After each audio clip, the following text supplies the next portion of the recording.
Hello, কি অবস্থা? কেমন আছেন সবাই? আজকে আমি আবারও আসলাম মাছ শিকারে, বগুড়া সারিয়াকান্দি বরইতলা এলাকা। তবে আমি শিওর না, আশেপাশের শিকারীদের মুখ কাছে শুনছি যে এই জায়গার নাম বরইতলা। এখনো কোনো টান পাইনি, দুপুর হয়ে গেল।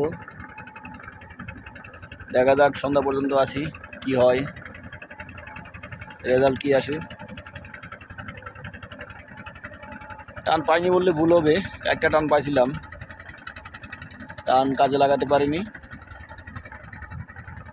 এখন দেখা যাক সন্ধ্যা পর্যন্ত কি হয়। ছিপ ফেলছি 5টা, দুপুরে খাবার দাবার শেষ। এটা হচ্ছে যমুনা নদী।